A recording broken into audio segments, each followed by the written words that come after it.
Hello and welcome to Feast One's Eyes on Watches. Now, the watch I'm going to show you here is the cheapest watch I have ever bought, and I bought this off the Wish website, and this brand on here is called Megir. The cost of the watch was £7 and I had to pay £2 postage and packing for it. It came in a timely manner, but it didn't come in a box. But if you have a quick look at the watch face, it's obviously a chronograph watch. It does look quite good. And it's a quartz watch, so it's going to be reasonably accurate. So let's have a little look at some of its features, or maybe not some of its features.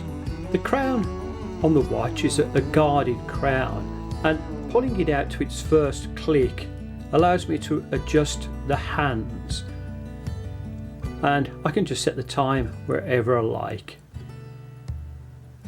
Pop that back in. Now, as you can see, there are 3 dials on here like a lot of the chronograph watches, but these are all fake. The pushers on the top here don't do absolutely anything, and neither does the one on the bottom. So when I said not features, these are the not features on the watch. They're there just for decorative purposes only, as is everything else around on the watch. You can see that the bezel on the outside has all different countries stamped along the outside this way. I can just show you that, but obviously it's just for decoration. Inside ring going around here is nicely decorated, where the second hand just sweeps around, and that is a little bit functional. But other than that, the watch tells the time, and that's its main function. If you have a look close at the watch face and you look at the indices on it, you'll see that they have a red, they're just like small baton ones, and they all have little bits of red on there, and just at the end is little bits of lume. Now, I don't think the lume on my £7 watch is going to be any good whatsoever, but the actual face and the way it's been set out does look quite nice. Now, if you just have a look at the hands on the watch, part of the hand is like a skeleton, and that is just very, very close to the centre down here, and then just towards the end of it you've got again some lume, and the hands do look quite nice. I'll just pop these out so I can just show you these moving around. The second hand is in red and coordinates again with the indices around, and it, from a decorative point of view, everything looks really, really nice. Okay, I'm eating my words. I've just done a 30-second torch test on the lume, and look at it, it looks real good.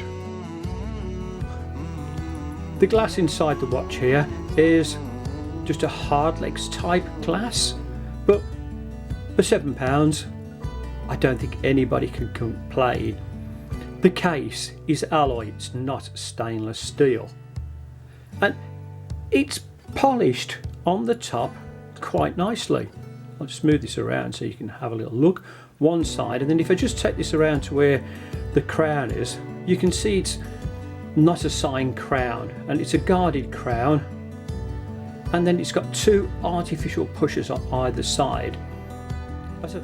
Now, looking at the back of the watch, and I know I've got the letters upside down at the moment, but I want you to have a look at this little feature down here, and this says that it's anti-counterfeiting, and it's got a Megir hologram. I'll just move that backwards and forward so it just catches the light. So, don't want to be counterfeiting this particular watch. Turn it round to the other side. Stainless steel back, water resistant, and M1010. I'm not sure what that is. The case on the back is just a pressed down case. If you have a look at the lugs on either corner of the watch, they are incredibly uncomfortable. Instead of being shaped, they just chop the end parts off, and when you put this onto your wrist, it could potentially dig in a little bit. That's quite a shame, really. The dimensions of the watch across the case this way is 43mm. If you go from the outside to the outside of the crown, it goes up to 48mm. The thickness of the watch, 12.6mm, and lug to lug across this way is 50mm. The strap on the watch is 22mm all the way down, but the quality of this for £7 is exceptionally good, and I love this diamond inlaid finish with the red stitching around the outside.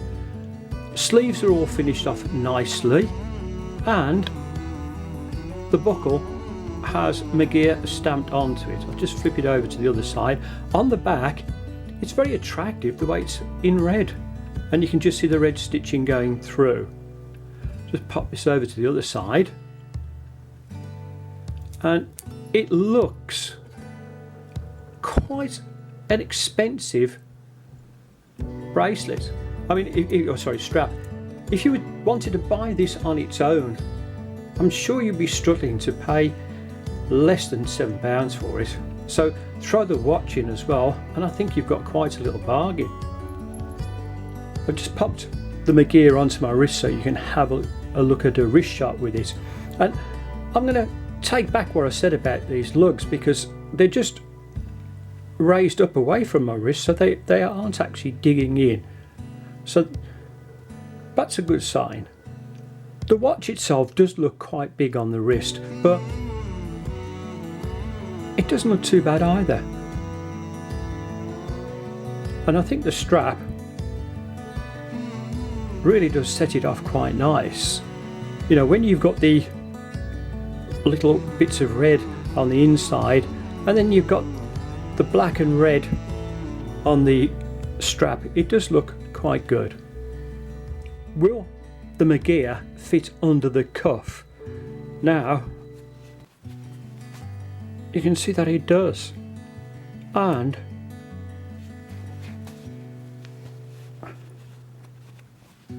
it doesn't fit too bad at all. So I'm going to give that a pass. Does the Megir fit under the cuff with cufflinks? Chose some red ones because I think it kind of complements the red in the watch face, but it fits really well, and you know, for £7 it looks quite good, so I'm going to give that a pass. What is suitable to wear with the Megir watch? Well, on the screen I've put up a few suggestions. You can have a jacket, and that would look quite nice, and there are two suggestions for jackets on there. There's a variety of different shirts that you can wear, and I do believe that this would look quite nice in a casual environment. You know, a t-shirt and a kind of zip-up jacket would look good. Also, if you're having a look at, we'll say, a denim type top and trousers, and of course even if you're wearing a long jacket, t-shirt and jeans, all of these things would look good with this watch. To make this review as informative as I can, I've included some screenshots off the Wish website, and the first one you'll look at is the current price of the watch. The next is some information on the watch, its waterproofing, and then the various colours that you can actually purchase the watch in. To conclude this review of the Megir watch with the chronograph looking features on here, would I recommend that you buy one? Well, for £7 it tells the time. It looks alright on the wrist. It's not the most stunning of watches, and it hasn't got the greatest of finishes around, but if that's all you can afford, and maybe you just want a real basic watch with quite a decent strap, I would say go and buy one.